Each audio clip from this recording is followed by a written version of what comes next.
So guys, क्या SummerSlam 2026 का जो नाइट 2 का मेन इवेंट होने वाला है वो Roman Reigns versus Seth Rollins का मैच होने वाला है।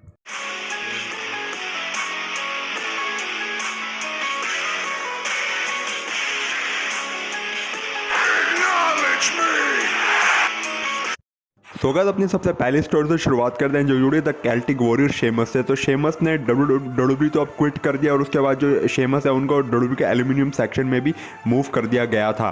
तो रेसल वॉर्ड्स की रिपोर्ट में ऐसा पता लगा कि डब्ल्यूडब्ल्यूई के बैक स्टेज एक सीनियर ने शेमस का सपोर्ट लिया था, लेकिन फिर भी उस चीज़ से कुछ हो नहीं पाया और शेमस ने डब्ल्यूडब्ल्यूई क्विट कर दी। अब मैंने आपको बताया था कि टीकेओ ने वही शेमस को कम सैलरी वाला जो कॉन्ट्रैक्ट है वो ऑफर करा था, वो शेमस को पसंद नहीं आया तो शेमस ने फिर कॉन्ट्रैक्ट रिन्यू नहीं करा। उनका कॉन्ट्रैक्ट आई थिंक जो पुराने वाला था वो पहले ही एक्सपायर हो चुका था, तो इसलिए टीकेओ ने नया कॉन्ट्रैक्ट उनको ऑफर करा, तो वो उन्होंने मतलब रिन्यू नहीं करा और उसके बाद फिर उन्होंने डब्ल्यूडब्ल्यूई क्विट करने का फैसला लिया।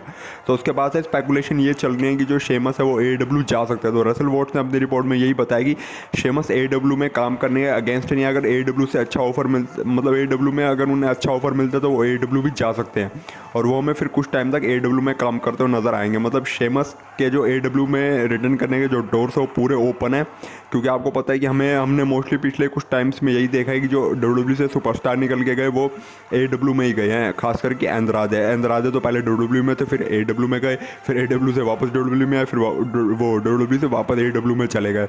और जब से एलिस्टर ब्लैक को भी रिलीज़ करा गया, मेरे को लग रहा है कि एलिस्टर ब्लैक भी वहीं जाने वाले हैं। तो आपके बारे में क्या थॉट्स है आप लोग मुझे कमेंट सेक्शन में ज़रूर बताइएगा।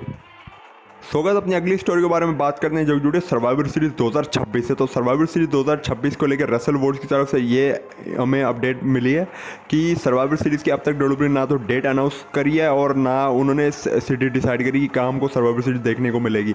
अभी पिछले साल की जो सर्वाइवर सीरीज है वो हमको सैंटियागो में देखने को मिली थी। तो पिछले साल की सर्वाइवर सीरीज के टाइम डब्ल्यूडब्ल्यूई ने 2026 की सर्वाइवर सीरीज के बारे में सोचा था कि इसको वो इंटरनेशनल स्टेडियम में करवाएंगे, मतलब यूएसए से बाहर करवाएंगे, लेकिन बाद में प्लान कैंसिल हो गया और अभी रिपोर्ट में पता लगा कि सर्वाइवर सीरीज के लिए कोई जगह डिसाइड नहीं हुई है कि कहाँ सर्वाइवर सीरीज करवाई जाएगी। इसलिए अब तक सर्वाइवर सीरीज की जो डेट है और जो लोकेशन है वो मतलब अनाउंस नहीं करी है डब्ल्यूडब्ल्यूई ने, क्योंकि डिसाइड ही नहीं करी तो अनाउंस क्या ही करेगी। लेकिन रिपोर्ट्स में ऐसा पता लग रहा है कि समर स्लैम से पहले सर्वाइवर सीरीज की जो डेट और लोकेशन है वो अनाउंस हो जाएगी डब्ल्यूडब्ल्यूई की तरफ से।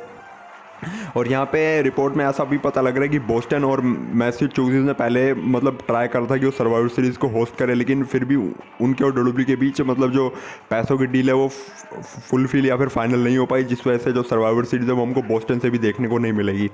और रिपोर्ट्स में भी पता लगा था कि जो जॉन सीना का लास्ट मैच था वो हमको वाशिंगटन डीसी में देखने को मिला था ना, जबकि पहले डब्ल्यूडब्ल्यूई ने अनाउंस करा था कि वो मैच हमको बोस्टन में देखने को मिलेगा। लेकिन वो सारी चीज़ें तब बदल गई जब उस टाइम पर भी बोस्टन और डब्ल्यूडब्ल्यूई के बीच जो डील है वो क्लोज नहीं हो पाई, जिस वजह से फिर जो जॉन सीना की फेयरवेल मैच की जो डेट थी वो बदल दी गई और वो हमको देखने को मिली वाशिंगटन डीसी में।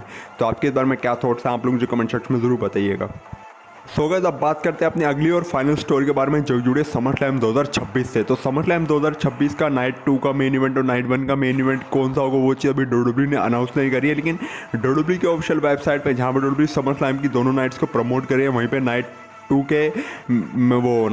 2 में WWE Roman Reigns versus Seth Rollins के मैच को मतलब ज़्यादा अट्रैक्शन बना रही है। तो पॉसिबिलिटी हो सकता है कि हमको नाइट 2 के मेन इवेंट में Roman Reigns versus Seth Rollins का मैच देखने को मिले और वही नाइट 1 को जब डब्ल्यूडब्ल्यूई प्रमोट कर रहे हैं तो डब्ल्यूडब्ल्यूई मेन अट्रैक्शन दे रही है ब्रॉक लेसनर वर्सेस ओबाफेमी के हेल इन अ सेल वाले मैच को। तो यहाँ से ऐसा हो सकता है कि डब्ल्यूडब्ल्यूई ने थोड़ा स्पॉइलर दे दिया होगी, जो नाइट 1 का मेन इवेंट है वो हमें ब्रॉक लेसनर वर्सेस ओबाफेमी का मैच देखने को मिलेगा और नाइट 2 का मेन इवेंट हमको देखने को मिलेगा Roman Reigns versus Seth Rollins का मैच। लेकिन अभी ये चीज़ें कन्फर्म मत मानना, ये तो बस एक हिंट मिला है और ऐसा मतलब लग रहा है कि डब्ल्यूडब्ल्यूई बस स्पॉइलर दे रही है। तो मेरे हिसाब से तो नाइट 2 का जो मेन इवेंट है वो Roman Reigns versus Seth Rollins का ही होना चाहिए, बाकी नाइट 1 का main event Brock Lesnar versus Obafemi या फिर CM Punk versus Cody Rhodes भी हो सकता है। वैसे तो लोग कह रहे हैं कि CM Punk versus Cody roads इसी मैच होगा नाइट 1 का मेन इवेंट, क्योंकि वो अनडिस्प्यूटेड टाइटल के लिए मैच होगा और अनडिस्प्यूटेड टाइटल काफ़ी बड़ा है, तो वो नाइट 1 का मेन इवेंट हो सकता है। लेकिन नाइट 2 का जो मेन इवेंट है वो तो Roman Reigns versus Seth Rollins का ही होना चाहिए। तो आपके इस बारे में क्या थॉट्स है आप लोग मुझे कमेंट सेक्शन में ज़रूर बताइएगा।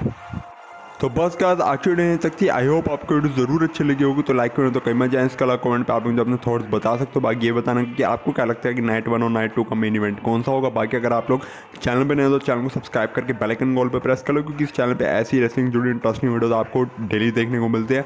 तो अगर आप लोग रेसलिंग के बड़े फैन तो ज़रूर से आप लोग चैनल को सब्सक्राइब करके बेल आइकन कॉल पर प्रेस कर सकते हो। बाकी मिलता हूँ आपसे नेक्स्ट वीडियो में, तब तक के लिए बाय बाय, टेक केयर।